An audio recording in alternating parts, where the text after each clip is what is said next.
ॐ नमो भगवते वासुदेवाय। अथ चतुर्दशोऽध्यायः। श्रीशुक उवाच।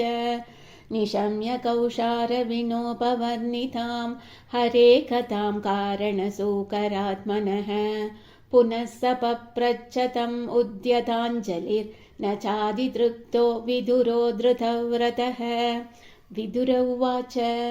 तेनैव तु मुनिश्रेष्ठ हरिणा यज्ञमूर्तिना आदिदैत्यो हिरण्याक्षो हत इत्यनुशुश्रुम। तस्य चोद्धरतक्षोणीं स्वदंश्राग्रेण लीलया दैत्यराजस्य च ब्रह्मन् कस्माद् हेतोरभून्मृदः। मैत्रेय उवाच।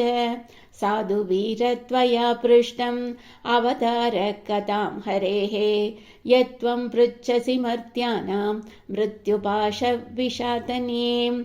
ययोतानपदः पुत्रो मुनिना गीतयार्भगः मृत्यो कृत्वैव मूर्ध्नि अङ्घ्रिम् आरुरोह हरेः पथम्।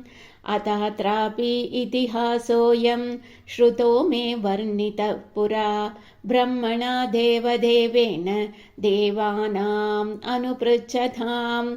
दिदिर्दाक्षायणी क्षद्धः मारीचं कश्यपं पतिम् अपत्य कामाचकमे सन्ध्यायां हृच्छयार्दिताम्। इष्ट्वाग्निजिह्वं पयसा पुरुषं यजुषां पतिं निम्लोचति अर्क आसीनम् अग्न्यघारे समाहितम्। दिदिरुवाच। एष मां त्वत्कृते विद्वन् काम आतशरासनः दुनोति धीनां विक्रम्य रम्भामिव मतङ्गजः। तद्भवान् दह्यमानायां सपत्नीनां समृद्धिभिः प्रजापतीनां भद्रं ते मय्यायुङ्क्ताम् अनुग्रहम्। भर्तरि आप्तोरुमानानां लोकानाविशते यशः पतिर्भवद्विधो यासां प्रजया ननुजायते। पुरा पिता नो भगवान् दक्षो दुहितृवत्सलः कं वृणीतः वरं वत्सा इत्यपृच्छद नः पृथक्। स विदित्वा आत्मजानाम्नो भावं सन्तानभावनः त्रयोदशात् अधातासां यास्ते शीलमनुव्रताः।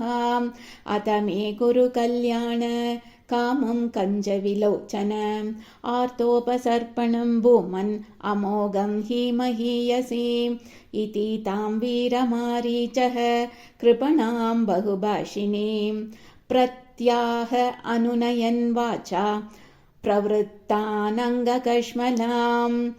एष तेऽहं विधास्यामि प्रियं वीरु यदिच्छसि तस्या कामं न कः कुर्यात् सिद्धिस्त्रैवर्गिकी यतः।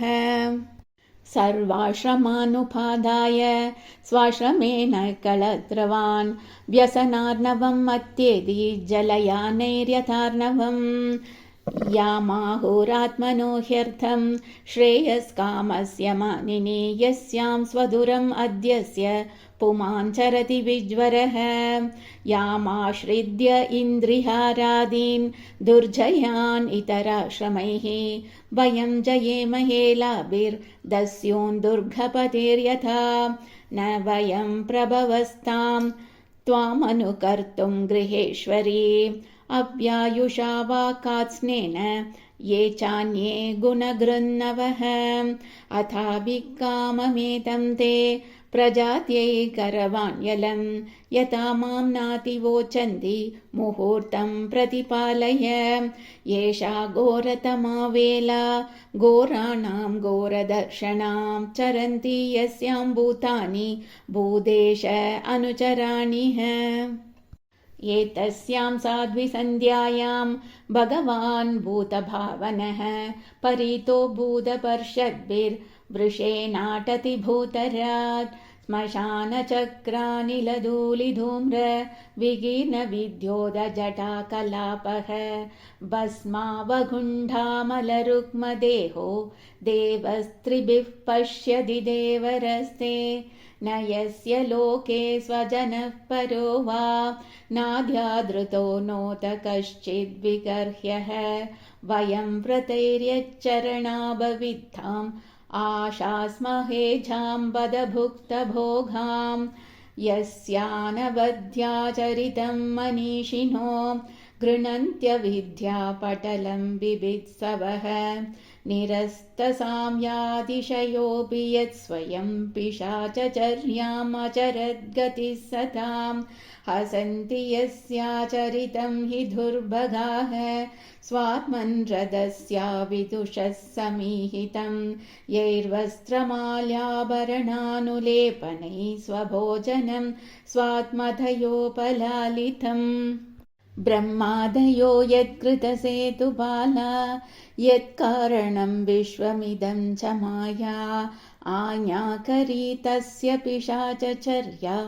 अहो विभुम्नश्चरितं विठम्बनं मैत्रेय उवाच सैवं संविदिते भर्द्रा मन्मथोन्मदितेन्द्रिया जग्राह वासो ब्रह्मऋषेर्वृषलीव गतत्रपा संविदित्वादभार्यायाः तं निर्बन्धं विकर्मणि नत्वादिष्टाय रहसि तयातोपविवेशः अतोपस्पृश्य सलिलं प्राणानायम्यवाग्यतः ध्यायन् जजाबविरजं ब्रह्मज्योतिः सनातनं दिदिस्तो व्रीडिता तेन कर्मावध्येन भारत उपसंगम्य विप्रऋषिम् अतो मुखी अभ्यभाषत दिदिरुवाच मामे गर्भमिमं ब्रह्मन् भूतानां वृषभो वदेत् रुद्रपतिर्हि भूतानां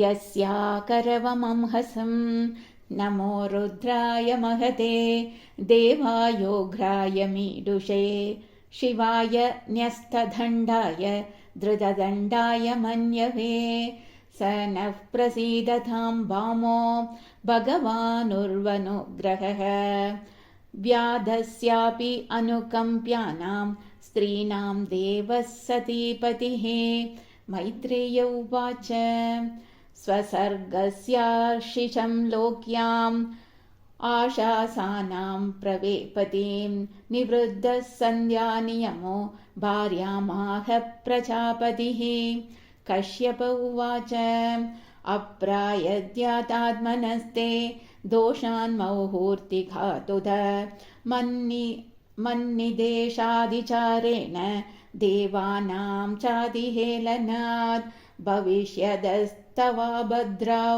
अभद्रे जाटरादमौ लोकान् सपालान् त्रीन् चण्डीमुहुराक्रान्दयिष्यतः प्राणिनां हन्यमानानां दीनानाम् अकृतागसां स्त्रीणां निगृह्यमानानां कोपितेषु महात्मसु तदा विश्वेश्वर क्रुद्धो भगवान् लोकभावनः हनिष्यति अवतीर्यासौ यथा त्रीन् शतपर्वदृक् दितिरुवाच वदं भगवता साक्षात् सुनाभोधारबाहुना आशासे पुत्रयोर्मह्यं मा क्रुद्धात् ब्राह्मणात् विभो न ब्रह्मदण्डदत्तस्य न भूतभयधस्य च नारकाश्चानुगृह्णन्ति यां यां योनिम् असौ गतः कश्यप उवाच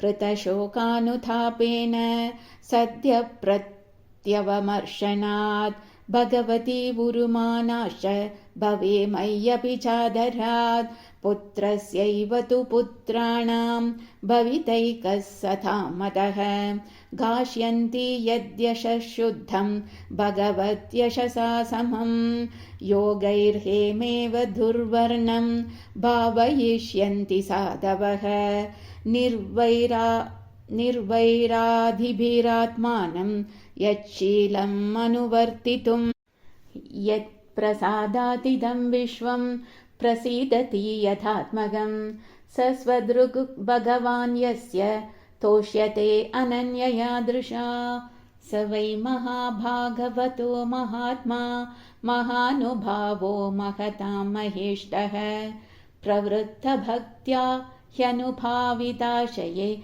निवेश्य वैकुण्ठमिमं विहास्यति। अलम्पटशीलधरो गुणाकरो हृष्टः परद्या व्यतितो दुःखितेषु अबोधशत्रुर्जगतः शोकहर्ता नैदाघिकं तापम् इवोडुराजः। अन्तर्बहिश्चामलमब्जनेत्रं स्वपूरुषे च अनुगृहीतरूपं पौत्रस्तव श्रीललनाललामं द्रष्टा स्फुरत्कुण्डलमण्डिताननं। मैत्रेय उवाच श्रुत्वा भागवतं पौत्रम् अमोददद्दितिर्वृषं पुत्रयोश्च वदं कृष्णात् विदित्वासीद्महामनाः। श्रीहरये नमः, श्रीहरये नमः, श्रीहरये नमः।